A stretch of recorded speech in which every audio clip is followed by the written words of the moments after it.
Supreme court के द्वारा UGC पर स्टे लगा दिया गया है, क्या कुछ हुआ आज कोर्ट में? आज माननीय सुप्रीम कोर्ट ने जो यूजीसी रेगुलेशंस नए नियम पास किए गए हैं उस पर सुप्रीम कोर्ट ने रोक लगाई है, उसको एबियंस में रखा है और सुप्रीम कोर्ट ने अपनी पावर्स को एक्सरसाइज करते हुए अंडर आर्टिकल 142 जो यूजीसी रेगुलेशंस 2012 हैं उनको इन ऑपरेशन किया, उनको प्रभावी किया। अगला कदम क्या रहेगा, क्योंकि इस पे सुप्रीम कोर्ट की तरफ अब सुप्रीम कोर्ट ने इस मामले में केंद्र सरकार को और सारे पक्षकारों को नोटिस जारी किया है और इस मामले की अगली सुनवाई 19 मार्च को निर्धारित की गई है। 19 मार्च को क्या कुछ होने की संभावनाएं हैं? अब ये तो कोई व्यक्ति प्रेडिक्ट नहीं कर सकता है। केंद्र सरकार से जवाब मांगा है, केंद्र सरकार अपना जवाब देगी, फिर मामला आगे बढ़ेगा। पहला जो 3C सेक्शन है, उस 3C सेक्शन के अंदर जो कास्ट डिस्क्रिमिनेशन की बात की गई थी, उस कास्ट डिस्क्रिमिनेशन के अंदर जनरल कैटेगरी को एक्सक्लूड कर दिया गया था और सिर्फ 3 कैटेगरी SC, ST और OBCs को रखा गया। इसका मतलब कहीं ना कहीं ये मैसेज देने की बात की जा रही थी लगातार कि जनरल कैटेगरी के लोग जो हैं वो इन 3 जो कम्युनिटीज हैं, कास्ट हैं, इनका सिर्फ एक्सप्लॉइट करते हैं, जो कि हमारे साइड से ये था कि ये गलत है, constitutionally it can not be possible और आप ऐसा कह नहीं सकते। और कहीं ना कहीं ये मैसेज, गलत मैसेज जो है वो इस 3C की तरफ से जा रहा था, जिसको हमने लेकर आज बहस की थी और जो हमारे CJI हैं उन्होंने इस बात को माना कि बिल्कुल 3C जो सेक्शन है वो कहीं ना कहीं बहुत बड़े इंप्लीकेशंस यहाँ दिखा रहा है और चिंता जाहिर की और इसीलिए इसको स्टे भी किया गया। साथ साथ हमारा आर्गूमेंट ये भी था कि जो सेक्शन 8 के अंदर जो इक्विटी कमेटी बनाने की बात की गई थी, वो इक्विटी कमेटी की जो बनाने की बात है, हम उसको लीगली चैलेंज कर रहे हैं। हमारा ये कहना है कि उसको बनाने का राइट यूजीसी के पास नहीं है।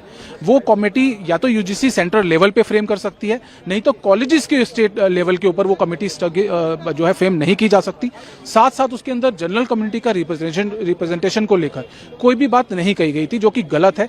जब सब कम्युनिटीज को आप रिप्रेजेंटेशन दे रहे हैं तो कहीं ना कहीं वहां पे समानता के अधिकार के साथ आपको जनरल कम्युनिटी का भी रिप्रेजेंटेशन वहां होना चाहिए था। इसके साथ आर्गूमेंट एक और था कि जो शिकायत करने की जो प्रक्रिया है उसमें अगर कोई शिकायत झूठी करता है तो उसके ऊपर क्या एक्शन होगा, या फिर कोई शिकायत बार बार करता है तो उसके ऊपर क्या एक्शन होगा।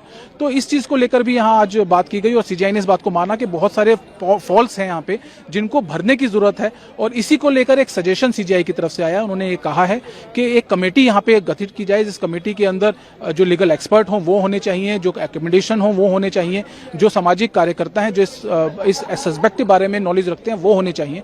उसको लेकर कमेटी बने और रूल रेगुलेशन को दोबारा से देखा जाए और ऐसे रूल रेगुलेशन बनाए जाए जो समाज के लिए, हमारी यूनिवर्सिटीज के लिए और बच्चों के लिए सही हो और समानता के अधिकार को मैनेज करते हैं। अब अगली सुनवाई किस तारीख को होगी सर? 19 मार्च के लिए सुनवाई रखी गई है। इससे पहले एक पेटिशन जो कि 2019 से चल रही है, जिस डायरेक्शन के बाद ये रूल्स बने थे, उस पेटिशन के साथ लगा दिया गया है इनको। और अब तीन आज रिट पेटिशन थी वो जो इनकी सुनवाई थी और अब तीनों रिट पेटिशन जो है वो 19 मार्च को सुनवाई जाएगी। क्वाड के पास ये है कि भाई अगर SC, ST का कोई भी शिकायत आता है उसको कंप्लेन करनी है पुलिस को, तो पता चला जो पढ़ने गया पहले दिन वो जेल पहुंच जाता है। तो ये बहुत ही खतरनाक ड्रैकोनियन लॉ था। ये क्रिमिनल ट्राइब एक्ट 1872 जैसा था, जहां कुछ जातियों को मान लिया गया था अपराधी था।